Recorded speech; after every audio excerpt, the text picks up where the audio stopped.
Hello and welcome to blade learner. I am Sudhanshu and स्वागत है आप सभी का ब्लेड लर्नर पे। आज के सेशन में हम नेशनल इनकम अकाउंटिंग में दूसरे लेसन को पढ़ने जा रहे हैं, जिसमें कि हमने पिछले लेसन में हमने डोमेस्टिक टेरिटरी के कॉन्सेप्ट को पढ़ा था। एंड इसमें हम उससे आगे बढ़ते हुए नॉर्मल रेसिडेंट को जानेंगे कि what does this term mean, कि नॉर्मल रेसिडेंट क्या होता है। Now, this video would be and the series would be very helpful for all the students who are currently in their class 12th and have economics as their one of the subject. Now, before we start this video, make sure that you hit the subscribe button. Make sure that you hit the bell icon so that you will get notified whenever we upload a new video. Let's get started. What does this term normal resident mean? इसका मतलब क्या होता है? तो सबसे पहले definition से शुरुआत करते हैं। डेफिनेशन मतलब क्या हो गया?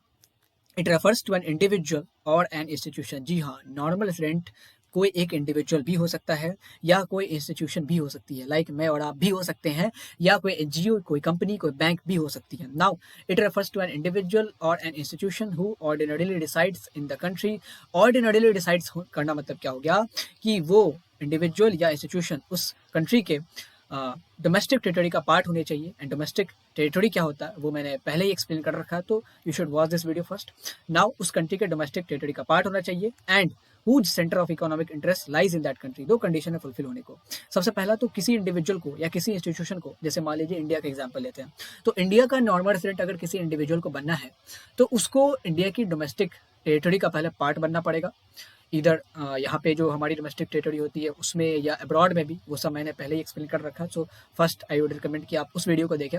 उसके बाद उसको ना केवल उस डोमेस्टिक टेरिटरी का पार्ट होना चाहिए, बल्कि हमारे इंडियन डोमेस्टिक टेरिटरी के अंदर ही, हमारे इंडियन डोमेस्टिक टेरिटरी के अंदर ही अर्निंग, स्पेंडिंग, एक्यूमुलेशन, ये तीनों चीज़ें करनी चाहिए। यहाँ ही कमाई हो, यहाँ ही वो खर्च करे ताकि इकोनॉमी में कंट्रीब्यूशन हो पाए, एंड जो धन संचय करे, एक्यूमुलेशन करे, वो भी यही करे। सो बेसिकली चार कंडीशन, अर्निंग, स्पेंडिंग, एक्यूमुलेशन, इसको ही हम कह देते हैं कि इकोनॉमिक इंटरेस्ट लाई होना। यानी कि बेसिकली तीन ही प्रकार की इकोनॉमिक एक्टिविटीज़ होती है, प्रोडक्शन, स्पेंडिंग एंड इन्वेस्टमेंट। तो ये तीनों उसको यहीं पे करनी है, अर्निंग भी यहीं पे करनी है, आप कह लें कि स्पेंड भी वही करे, और एक्यूमुलेशन भी यहीं पे करना है उसको। Now they should live with in the domestic territory. एक क्राइटेरिया ये है कि उसको इसकी डोमेस्टिक, जैसे इंडिया का उसको नॉर्मल रेसिडेंट बनना है तो इंडिया की डोमेस्टिक टेरिटरी का पार्ट होना पड़ेगा, प्लस इंडिया में ही अर्न करना पड़ेगा, इंडिया में ही उसको स्पेंड करना है, धन संचय, एक्यूमुलेशन जो करना है वो भी इंडिया में ही करना है। So all the criteria must be fulfilled in order to eligible होने के लिए किसी को अगर नॉर्मल रेसिडेंट होना है किसी भी कंट्री का। तो नाउ ये तो हमने समझ लिया कि कौन कौन लोग किसी भी कंट्री के नॉर्मल रेसिडेंट हो सकते हैं। अब जानते हैं कि कौन कौन लोग ऐसे हैं जो उस कंट्री में डिसाइड तो करते हैं, उस कंट्री के पॉलिटिकल फ्रंटियर के अंदर ही रहते हैं, लेकिन उस कंट्री के नॉर्मल रेसिडेंट नहीं होते हैं। तो ऐसे कौन कौन सी कैटेगरी में लोग आते हैं, तो डिस्कस कर लेते हैं वन बाय वन करके। Foreign tourist and visitors. Tourist बहुत टाइप के हो सकते हैं, जो ऐसे ही वेकेशन के लिए आए वो भी हो सकते हैं। मेडिकल ट्रीटमेंट किसी ने कराना है, मेडिकल ट्रीटमेंट कोई कराना है वो भी हो सकता है, उसको हम लोग हेल्थ टूरिज्म का नाम देते हैं। कोई कॉन्फ्रेंसेस के लिए या मीटिंग्स के लिए आया है, जैसे कि सिंगापुर बहुत सारे लोग जाते हैं बिजनेस मीटिंग्स या कॉन्फ्रेंसेस के लिए, तो उसको बिजनेस टूरिज्म कहता है। तो टूरिज्म किसी भी प्रकार का हो सकता है, या एजुकेशन टूरिज्म, इवन कि अगर कोई इंटर्नशिप करने के लिए आया हुआ है 5-6 महीने के लिए, तो उसको भी हम टूरिस्ट ही मानते हैं। So foreign tourist and visitors, उसको हम नॉर्मल रेसिडेंट नहीं मानते हैं। रीज़न क्या कि इधर वो यहाँ अर्न तो मान लीजिए, यहाँ पे मान लीजिए कि स्पेंड तो करते हैं, बट यहाँ एक्यूमुलेट तो नहीं करते ना, यहाँ पे अर्न तो नहीं करते ना, हमारी डोमेस्टिक टेरिटरी का पार्ट तो नहीं है ना। तो ये सारे रीज़न की वजह से इनको हम नॉर्मल रेसिडेंट नहीं मानते हैं। अगेन आई शुड रिमाइंड कि चारों क्राइटेरिया फुलफिल होने चाहिए। यहाँ पे जो भी हमने चार क्राइटेरियन रखे हैं वो सारी फुलफिल होनी चाहिए।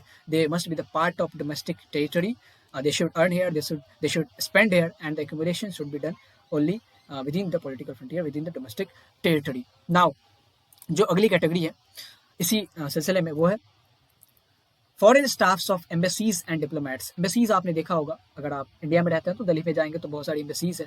फिर एम्बेसीज का सबऑर्डिनेट एक अलग टर्म है, उसके भी स्टाफ्स को हम नॉर्मल रेसिडेंट नहीं मानते, कॉन्सुलेट्स बोलते हैं उसको, कॉन्सुलेट्स। एम्बेसीज को हेल्प करने के लिए बहुत सारे रीजनल ऑफिस बनाए जाते हैं उसके, तो उसको हम कॉन्सुलेट्स कहते हैं। जैसे आप कलकत्ता में जाएंगे तो बहुत सारे देशों का कॉन्सुलेट है वहाँ पे, चेन्नई में भी है, बॉम्बे में भी है। सो वहाँ के जो भी डिप्लोमेट्स हैं, डिप्लोमेट्स मतलब बाहर के लोग वहाँ काम करने हैं, तो उनको हम डिप्लोमेट्स कहते हैं। जैसे इंडिया में ही आप जब यूपीएससी की एग्जाम क्रैक करेंगे तो उसमें एक आपको सर्विस मिलती है आईएफएस की।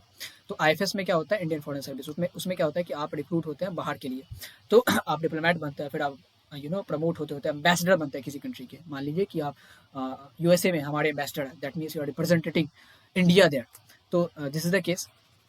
तो जो भी एम्बेसी में डिप्लोमेट्स काम कर रहा है उनको भी हम नॉन रेजिडेंट नहीं मानते हैं, एंड एम्बेसी में जो भी फॉरेन स्टाफ्स काम कर रहा है उनको भी नहीं मानते हैं। लेकिन अगर उस एम्बेसी में इंडियन स्टाफ्स कोई काम कर रहा है, जैसे मान लीजिए कि इंडिया में जापान की कोई एम्बेसी है, तो होता क्या है कि ऑड जॉब्स के लिए, जैसे मेंटेनेंस पर्पस के लिए या स्वीपर्स के लिए या इवन की कुकिंग पर्पस के लिए, वो लोग अब छोटे मोटे कामों के लिए कहाँ से अपनी कंट्री से रिक्रूट करेंगे, तो यहीं से ही इंडियन मासेस में से ही किसी को रिक्रूट कर लेते हैं मेंटेनेंस पर्पस के लिए या ऑड जॉब्स के लिए। तो वो लोग जो काम कर रहे थे, कोई इंडियन वहाँ पे मान लीजिए कि मेंटेनेंस का काम करता है, तो वो लोग इंडिया के नॉर्मल रेजिडेंट कहाए जाएंगे, क्योंकि वो डोमेस्टिक टेरिटरी का ही तो पार्ट है। वो लोग भले ही कुछ देर के लिए एम्बेसी में काम करने जाते हैं, बाकी रहते तो हमारी यहाँ है ना, अर्निंग तो यही हो रही है ना, स्पेंडिंग भी यही करते हैं ना, एक्यूमुलेशन भी यही करते हैं ना। तो वो इंडियन स्टाफ अगर किसी फॉरेन एम्बेसी में काम करते हैं तो they would be treated as normal resident of that particular country, जिसमें कि वो डिसाइड करते हैं ना कि जिसकी एम्बेसी में वो काम करते हैं। एंड जो डिप्लोमेट्स हैं या जो फॉरेन स्टाफ्स हैं, वो जहाँ से बिलोंग करते हैं, जिस कंट्री के वो डिप्लोमेट है, उस कंट्री के नॉन रेसिडेंट माने जाएंगे, हमारे नहीं। This is the case. अगली जो कैटेगरी है, एंड इसके साथ ही डिप्लोमेट के साथ ही एक चीज़ और मैं बता दूं कि जैसे मान लीजिए कि इंडिया में अगर यूएस आर्मी ने, ये यूएस नेवी ने उड़ीसा में अपना एक वेसल बनाया, उड़ीसा में अपना एक बेस बनाया, तो उस बेस में जितने भी आर्म फोर्स के मेंबर्स होंगे वो भी हमारे नॉर्मल रेसिडेंट नहीं होंगे, क्योंकि मैंने डोमेस्टिक टेरिटरी के कॉन्सेप्ट में बताया था कि जो भी हमारे यहाँ बेसिस होती है फॉरेन कंट्रीज की मिलिट्री बेसिस, उनको हम डोमेस्टिक टेरिटरी का पार्ट नहीं मानते हैं। तो in that way they should not be treated as normal resident of India. अगला जो कॉन्सेप्ट है, employees of international organisation like WHO, UNO, WTO, UNICEF, UNESCO, various international organisations are there. तो होता क्या है कि ये जो इंटरनेशनल ऑर्गेनाइजेशंस है, उनका एक जगह हेडक्वार्टर होगा। जैसे बहुत सारे ऑर्गेनाइजेशंस का पेरिस में होता है या न्यूयॉर्क में होता है, वाशिंगटन DC में होता है। तो लेकिन उनके रीजनल ऑफिस बहुत सारे होते हैं। जैसे आप देखें तो लखनऊ में भी रीजनल ऑफिस होगा, पटना में भी रीजनल ऑफिस होगा, चेन्नई में भी होगा। तो क्या होता है कि जैसे मान लीजिए कि बेंगलुरु में किसी UNO का, लेट सपोज UNO का बड़ा सा रीजनल ऑफिस है, तो वहाँ पे जितने भी एम्प्लॉय काम कर रहे हैं बाहर के, हमारे अगर काम कर रहे हैं तो कहीं पे भी हमारे, अगर एम्बेसी में भी काम कर रहे हैं तो भी हमारे नॉर्मल रेसिडेंट है, बिकॉज वो थोड़ी देर के लिए काम ही तो करने जाते हैं, बाकी तो रह तो हमारे यहाँ है ना, स्पेंडिंग, एक्यूमुलेशन, अर्निंग सब तो यही हो रही है ना। लेकिन जो भी उस जैसे वही केस हो जाएगा आपका इंटरनेशनल ऑर्गेनाइजेशन में, सिंस इंटरनेशनल ऑर्गेनाइजेशन की भी अगर कोई प्रीमाइसेस है, ऑफिसर्स है, तो वो भी हमारी डोमेस्टिक टेरिटरी का पार्ट नहीं होती है। ऐसा भी मैंने आपको एक्सप्लेन किया था कि वो इंटरनेशनल इंटरनेशनल एसेट है, वो हमारी डोमेस्टिक टेरिटरी का पार्ट नहीं है। तो जैसे UNO की ऑफिस है, वो हमारी डोमेस्टिक टेरिटरी का पार्ट नहीं है। तो इसमें अगर कोई भी फॉरेन ऑफिशियल्स आके काम कर रहे हैं, जैसे मान लीजिए कि UNO का ऑफिस है, वहाँ पे जापानीज ऑफिशियल्स आके काम कर रहे हैं, तो वो लोग हमारे नॉर्मल रेसिडेंट नहीं होंगे। लेकिन इसमें भी है कि अगर वो जापानीज ऑफिशियल 1 साल से ज़्यादा दिन तक उस UNO के ऑफिस में काम करता है, तो वो 1 साल के बाद हमारा इंडिया का नॉर्मल रेसिडेंट हो जाएगा। सपोज कि बेंगलुरु में कोई UNO का ऑफिस है, रीजनल ऑफिस, एंड उसमें जापानीज ऑफिशियल्स काम कर रहा है, लेकिन वो ऑफिशियल अभी नॉर्मल रेसिडेंट नहीं कहे जाएंगे। हाँ, लेकिन जब उनका 1 साल से ज़्यादा का टेन्योर पूरा हो जाएगा तो वो हमारे नॉर्मल रेसिडेंट हो जाएंगे, क्योंकि वो प्राइमरीली डिसाइड भी यही कर रहा है एंड एक्यूमुलेट, क्योंकि ऑफिस में काम करते हैं, बाकी तो रहते हैं हमारे यहाँ, तो प्राइमरीली डिसाइड भी वही कर रहा है, एक्यूमुलेशन भी वेल्थ का यही हो रहा है, अर्निंग भी यहीं पे, स्पेंडिंग भी यहीं पे। तो 1 साल के बाद they must be treated as normal resident of India. Now एक साथ एक चीज़ और है कि ना केवल एम्प्लॉइज बल्कि जो इंटरनेशनल ऑर्गेनाइजेशंस की ऑफिसर्स हैं उनको भी हम नॉर्मल रेसिडेंट नहीं मानते हैं। मैंने आपको पहले बताया था कि नॉर्मल रेसिडेंट में केवल इंडिविजुअल नहीं आते हैं, इंस्टीट्यूशन भी हो सकता है। तो जो भी इंटरनेशनल ऑर्गेनाइजेशन है उनको हम नॉर्मल रेसिडेंट नहीं ट्रीट करते हैं। जैसे कि हमारा जो रीजनल ऑफिस हो गया WHO का, जैसे मान लीजिए कि पुणे में है, तो उसको भी हम इंडिया का नॉर्मल रेसिडेंट नहीं मानेंगे। उसके बाद अगली जो कैटेगरी है वो बहुत इंटरेस्टिंग है, बॉर्डर वर्कर्स। जो भी लोग इंडिया नेपाल या इंडिया बांग्लादेश बॉर्डर के आसपास रह रहे होंगे उनको पता होगा, क्योंकि ये इंडिया पाकिस्तान के बॉर्डर के आसपास पॉसिबल नहीं है।